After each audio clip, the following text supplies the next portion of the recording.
1971 के बाद पाकिस्तान में सबसे बड़ी बर्बादी, 1100 सैनिक शहीद, 3 मोर्चों पर टूटा पड़ोसी मुल्क। नमस्कार, हरी भूमि टीवी पर आपका स्वागत है। 1971 के भारत पाकिस्तान युद्ध के बाद 2025 का साल पाकिस्तानी सेना और सुरक्षा तंत्र के लिए अब तक का सबसे बुरा साल साबित रहा है। खुफिया एजेंसियों के ताज़ा आंकड़ों के मुताबिक इस साल जनवरी से अक्टूबर तक पाकिस्तान ने 1100 से ज़्यादा सैनिक, पुलिसकर्मी और खुफिया अधिकारी खो दिए हैं। ये संख्या 2009 के बाद सबसे ज़्यादा है और देश को भारी आंतरिक सुरक्षा संकट में धकेल रही है। ये सिर्फ आंकड़ा नहीं बल्कि पाकिस्तान की टूटती सुरक्षा और अंदरूनी कमजोरी की कहानी है। अक्टूबर महीने में ही 195 सुरक्षाकर्मी शहीद हुए और 109 घायल हुए, जबकि 15 लापता या युद्धबंदी बने। इन शहीदों में एसपी और लेफ्टिनेंट कर्नल जैसे 8 अधिकारी भी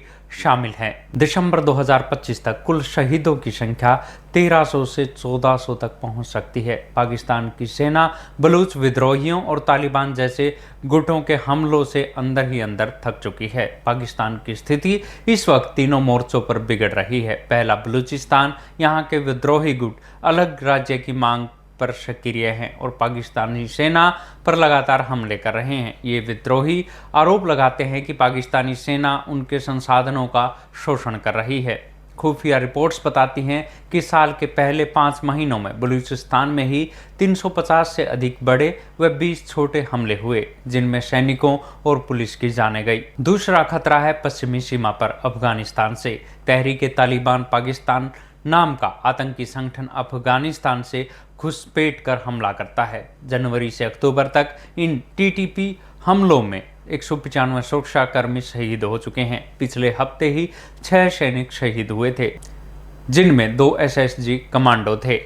शहीदों और विद्रोहियों का अनुपात 1:6 है, यानी हर 1.6 विद्रोही पर 1 पाकिस्तानी सुरक्षाकर्मी मारा जा रहा है, जो सेना के लिए गहरी चिंता का विषय है। आंतरिक चुनौतियों से जूझ रहे पाकिस्तान को तीसरी और सबसे बड़ी चोट भारत के जवाबी हमलों से लगी है, जिसका नाम था ऑपरेशन सिंदूर। ये ऑपरेशन मई 2025 में चलाया गया था। भारत की कार्रवाई ने हालात और बिगाड़ दिए। 7 मई को भारत ने पाकिस्तान के अंदर स्ट्राइक की, जिसमें 100 से ज़्यादा आतंकी मारे गए। इसके बाद 9 से 10 मई को भारत ने 1420 किलोमीटर लंबे मोर्चे पर हमला बोला, मलीर से कोटली तक। इस हमले में 11 पाकिस्तानी वायुसेना के अड्डों और सैन्य ठिकानों को निशाना बनाया गया।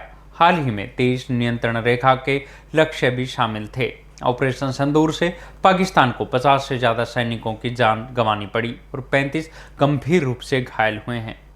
भारत ने साफ संदेश दिया कि आतंकवाद अब भारत बर्दाश्त नहीं करेगा। पाकिस्तान को 1971 का युद्ध याद है, तब लाखों सैनिकों को आत्मसमर्पण करना पड़ा था। उसके बाद पाकिस्तान की सेना कभी इतनी कमज़ोर नहीं पड़ी थी। लेकिन 2025 में 3 तरफा चुनौतियां हैं: बलूच विद्रोह, तालिबान और पाकिस्तान के जवाबी हमले। यह नुकसान पाकिस्तान की सेना के लिए शर्मनाक था और भारत ने दिखा दिया कि अब वो पहले जैसा नहीं रहा। इस साल की शुरुआत से ही हमले बढ़े हैं। कमजोर अर्थव्यवस्था से हथियार और ट्रेनिंग की कमी हो गई है, जिससे सुरक्षा बलों का मनोबल गिरा है। पाकिस्तान आज एक ऐसे चौराहे पर खड़ा है जहां वो अपने अंदरूनी और बाहरी दुश्मनों से बुरी तरह से पस्त हो चुका है। पाकिस्तान की इस खतरनाक स्थिति पर आपकी क्या राय है, हमें कमेंट बॉक्स में ज़रूर बताएं।